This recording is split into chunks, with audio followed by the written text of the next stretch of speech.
As batalhas de Hampton Roads e Lissa. Em 1861, teve início a Guerra de Secessão nos Estados Unidos, que se prolongaria até 1865. Esta guerra foi rica de ensinamentos relativos à guerra no mar, em especial os decorrentes da Batalha de Hampton Roads, 1862, onde, pela primeira vez, 2 navios encouraçados a vapor se defrontaram. Surpreendentemente para a época, os 2 navios eram exclusivamente acionados a vapor, muito avançados quando comparados com os demais navios do período. Recuperando uma fragata que havia sofrido um grave incêndio, os confederados transformaram-na num navio encouraçado, o Virginia, que, entretanto, passaria para a história com o seu antigo nome Merrimack.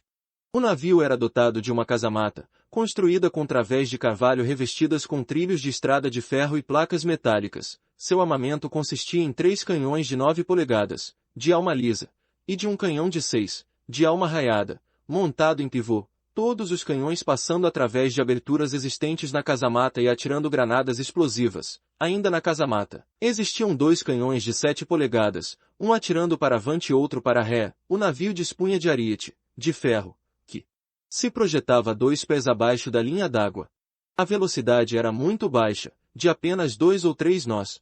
Por sua vez, a União desenvolveu o Monitor, projeto de Erickson, verdadeiramente revolucionário. Tinha casco de madeira revestido de couraça. À meia-nau foi instalada uma torre rotativa, a primeira a ser instalada num navio, com 2 canhões de 11 polegadas, à época o maior calibre embarcado. O seu convés, exceto pela torre e por uma capuchana onde se abrigava a pessoa responsável pelo governo do navio, era totalmente desimpedido. Devido ao peso da torre, o navio tinha pequena borda livre, não sendo, pois, projetado para operar em alto mar mas apenas em águas protegidas. Sua velocidade era da ordem de 5 nós.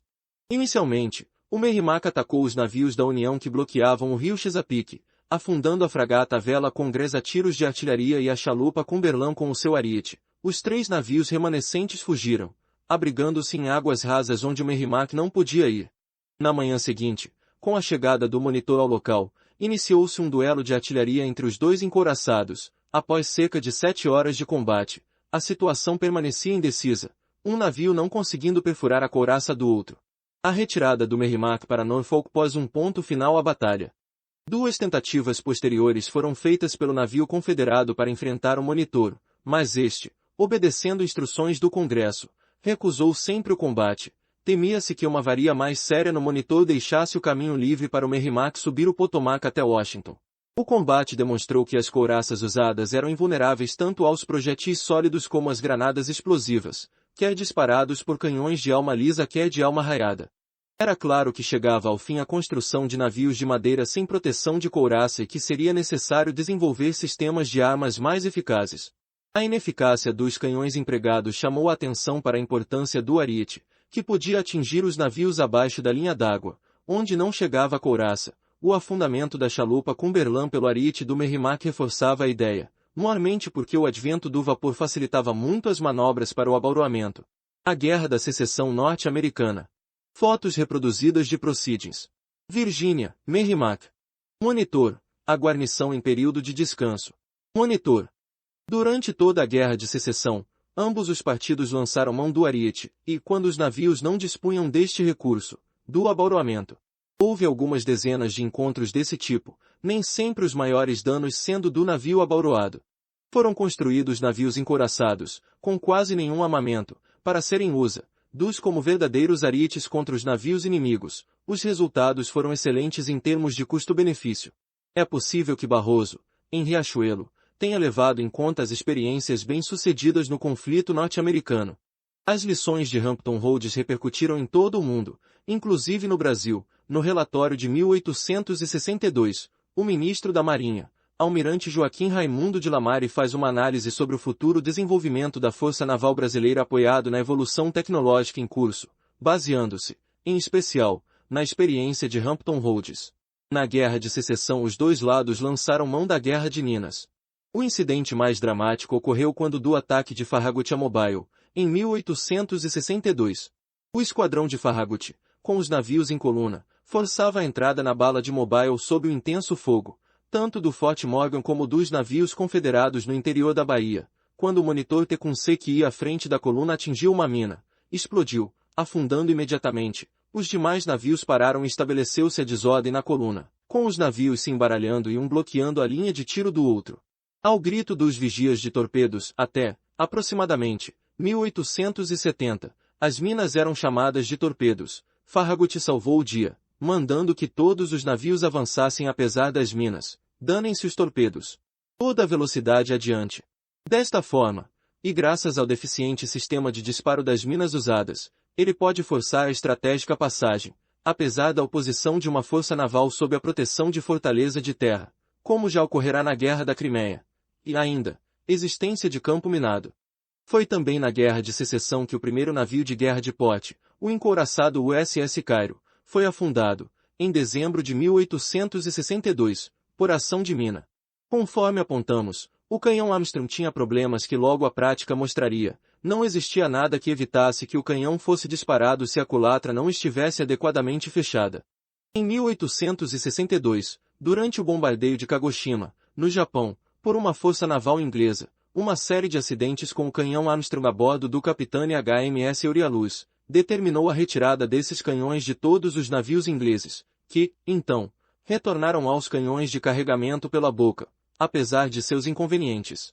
Este retrocesso tecnológico só foi possível porque a pólvora na época usada como propelente era a pólvora negra que, sendo de queima rápida, permitia que os tubos alma dos canhões fossem curtos, tornando possível o carregamento pela boca, apesar das dificuldades para fazer o projetil engrasar nas ranhuras do tubo alma. Somente muito mais tarde, como adiante veremos, a Marinha Britânica, resolvidas as dificuldades com a culatra, e havendo necessidade de aumentar a velocidade inicial dos projetis dos canhões, retornaria ao canhão Armstrong. A propulsão a vapor também evoluía. É lançada ao mar, em 1862, a escuna francesa Active. Com máquina a vapor com dupla expansão, cilindro de alta pressão e de baixa pressão. No ano seguinte, é lançado o navio transporte francês Loire, com uma variante da máquina de dupla expansão. A sua máquina dispunha de um cilindro de AP descarregando para 2 cilindros de BP, com reaquecimento entre o cilindro de AP e os de BP, motor denominado de composto.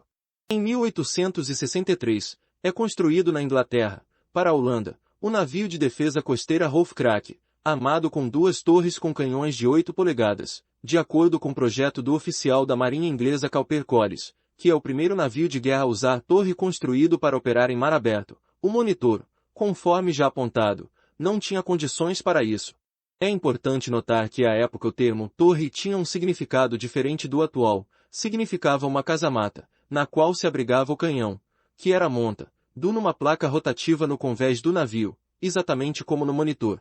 Tem início uma controvérsia, que se prolongaria até 1879, entre duas escolas, a dos que defendiam a torre ou torreta, como a do Monitor, e a dos que defendiam a barbeta, nome que se dava ao sistema em que os canhões eram instalados em plataformas rotativas montadas no topo de uma torre encouraçada ou barbeta, aberta na parte de cima, sistema preferido pelos franceses.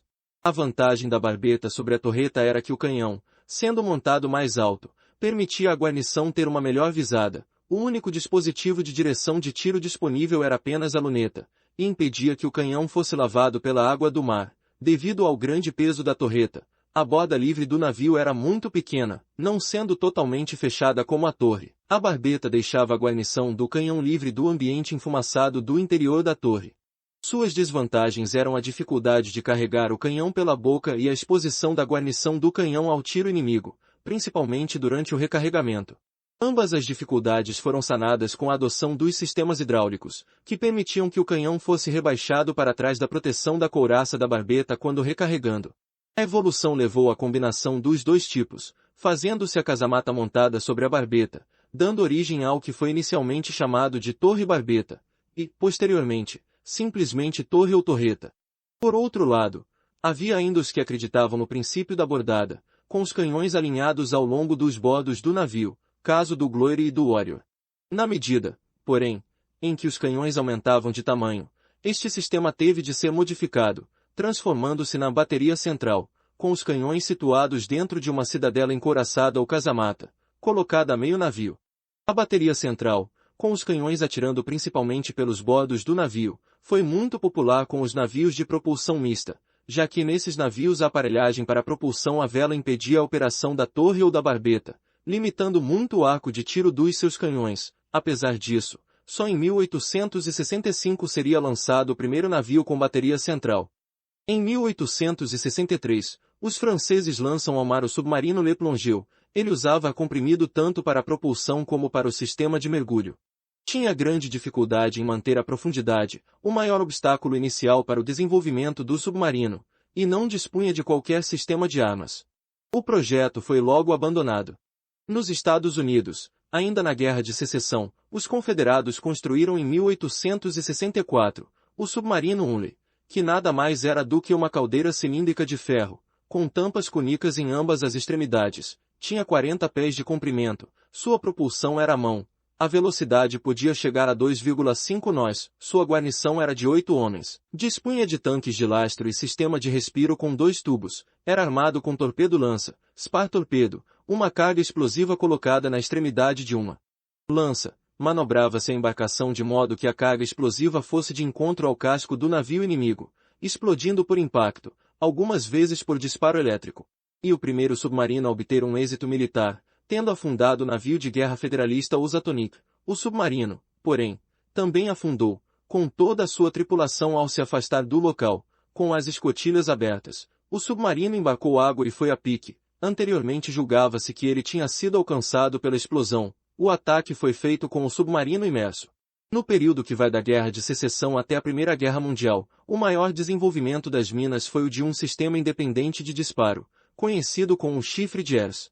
Consistia em frascos de vidro com solução ácida. Quando o vidro se quebrava pelo choque com o casco do navio-alvo, a solução ácida liberada tornava-se o eletrólito de uma bateria primária, produzindo assim uma corrente elétrica que acionava o detonador da mina. Este foi um passo extremamente importante, pois, como a mina continuava inerte até ser quebrado o vidro, a sua vida era ilimitada.